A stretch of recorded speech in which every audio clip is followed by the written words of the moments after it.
All right, so I'm back in Florida and I have to make a video right now. And I have to give a disclaimer about this video because I'm putting my life at great risk by making it. There is a group of people right now hiding in the shadows, waiting for me because this video is about ninjas.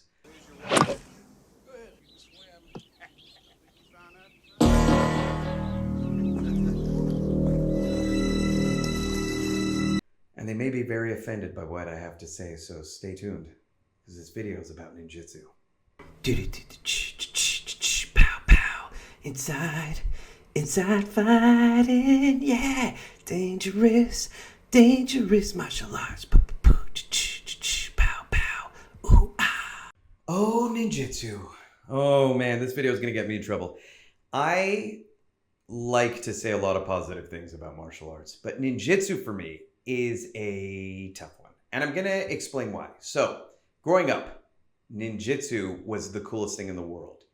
I would actually go out and research the words around ninjutsu, like ninpo and taijutsu. And if I was talking to another 12-year-old kid, I'd mention these words. And if they knew, they're like, yeah, ninpo, it's a cool martial art. I'd automatically think that they were deadly and that they would assume I was deadly because we both knew about ninjas. And it was these movies in the 80s and 90s. If you grew up in the 80s and 90s, you were at some point or another obsessed with ninjas. And if you weren't and you train martial arts today, then you are pathetic and I hate you, and stop watching this video right now. But the reality is, during that time, that we didn't have access to a lot of information. We had access to movies like American Ninja, like Bloodsport. Bloodsport for me was the culmination of making ninjutsu the coolest thing. Get up, Frankie! And the reality is that most of us grew up.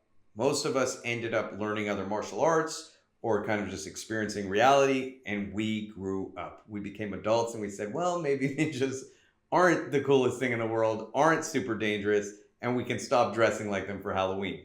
Then there's other people who didn't, and they love ninjutsu till today, and the fantasy of it, the idea of it. And I'm going to say this right off the bat. I'm going to get it out the way because I know ninjas are going to come after me for saying this. But ninjutsu is the cosplay of martial arts. Got it off my chest. All right. And what do I mean by that? So let's go back to the beginning.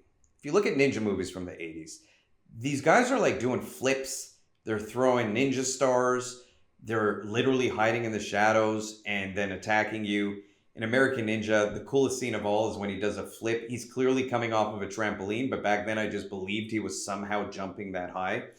And you watch it and you go, oh, it's pretty crazy. It's pretty cool. But as an adult watching it now, I think it's pretty stupid.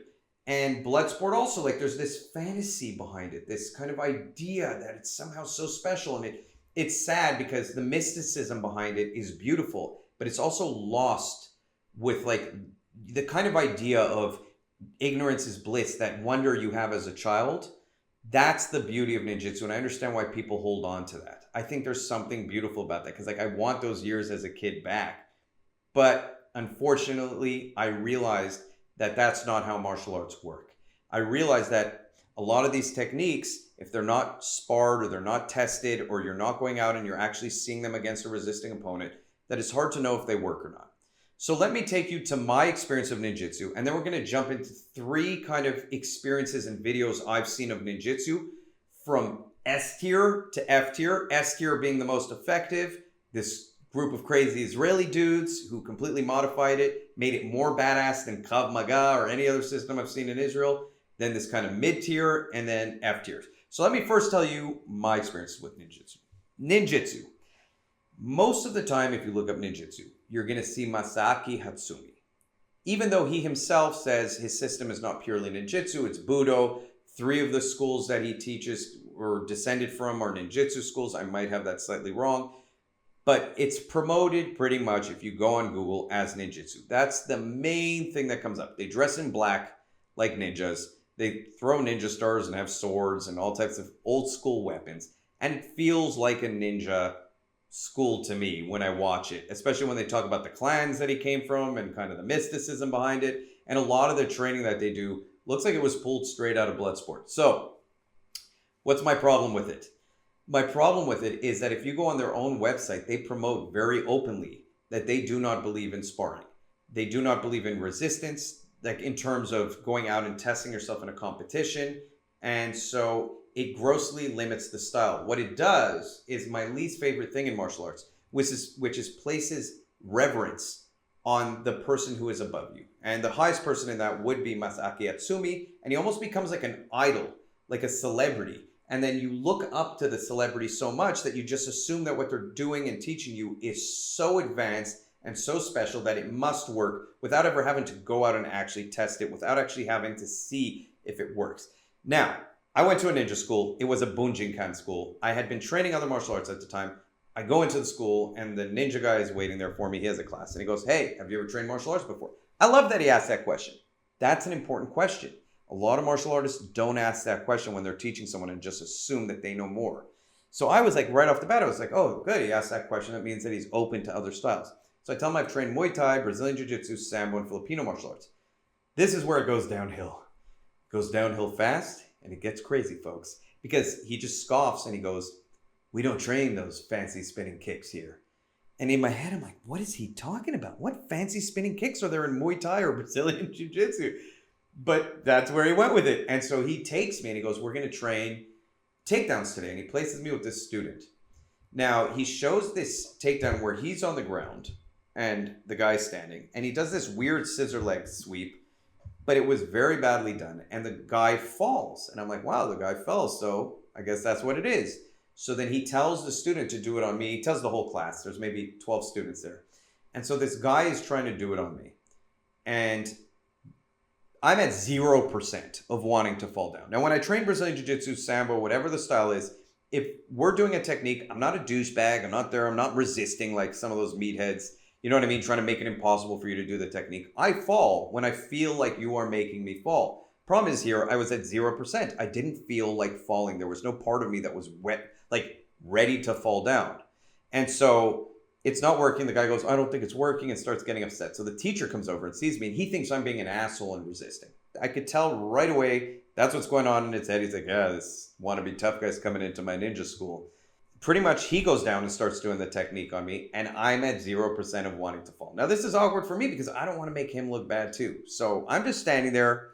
I don't know what to do. Part of me is like, should I fall? Should I not fall? And in the process of thinking this, it took too long. The guy does this crazy flip up, like those old school, b-boy flips, and lands on his feet and goes, "Yeah, well, watch this." And he takes out ninja stars, which I don't even know where he pulled them from. So impressive on that point, ninjutsu. You guys can keep ninja stars anywhere on your body and I will not notice. And he throws them with absolute perfect accuracy into the wall. Perfect. He had like this thing on the wall ready to throw ninja stars into. So it was very, very impressive. I didn't know how to react to that. I still, till today, do not know how to react to that. I don't know how it makes me feel. Do I think that that is an effective way to train for self-defense or for combat sports? No. Do I think that it makes any sense? Probably not. If you're going to walk around with ninja stars, maybe it does. But at that point, you may as well, if you're ready to throw a ninja star into someone's face, buy a gun. Shoot them. Because you're going to kill them with the ninja star anyway. You may as well shoot them with a gun. It's so much easier. So I'm kind of confused by it. It would be a very cool way to attack somebody. But outside of that specific thing, and I watch a lot of the Bujinkan training, which is the majority of ninja training, and Ninpo Taijutsu training, Taijutsu just being the empty hand version. And it's these elongated stances, these kind of predictive movements, cosplay, again, theatrical kind of training where they revere the person above them to the point where they just feel like they don't need to test themselves. So that would be the F tier of ninjutsu for me, which is sadly the majority of ninjutsu. And I know the ninjas out there are angry right now, and I apologize, ninjas. I still fear you, deep down.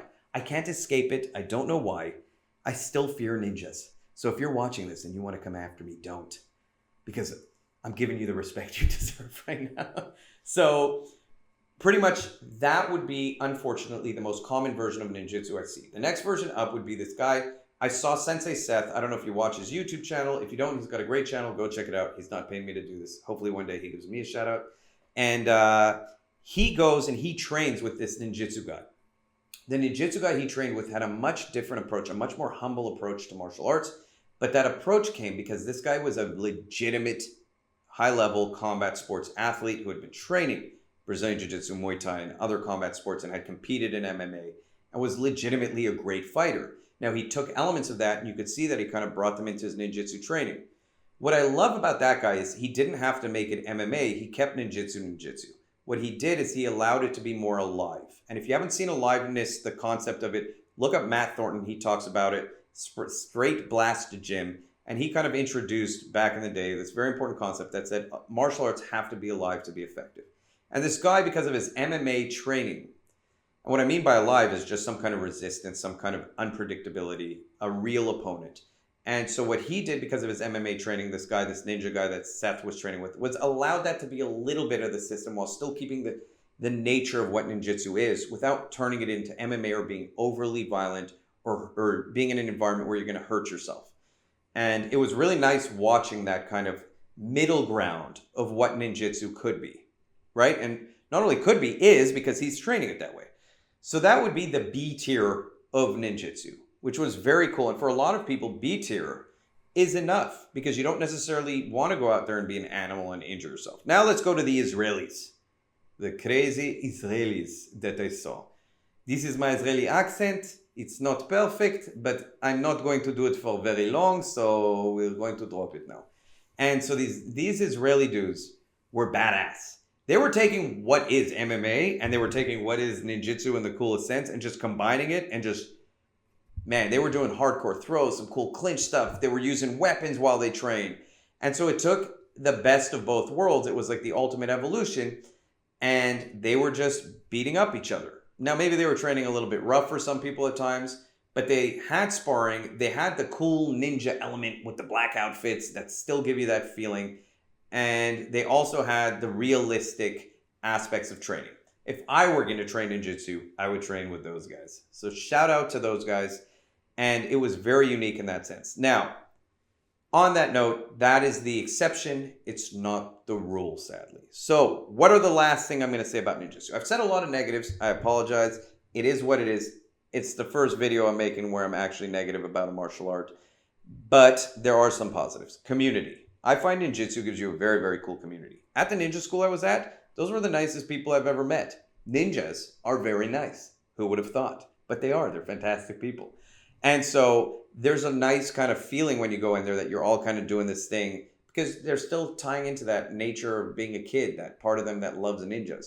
And I would say that there's an element of you're still getting a good workout. You're still getting your body moving. You're not going to injure yourself in ninjutsu. And you get to be a part of something. So that's it. I don't think if you're training Bujinkan, you're going to get good self-defense training.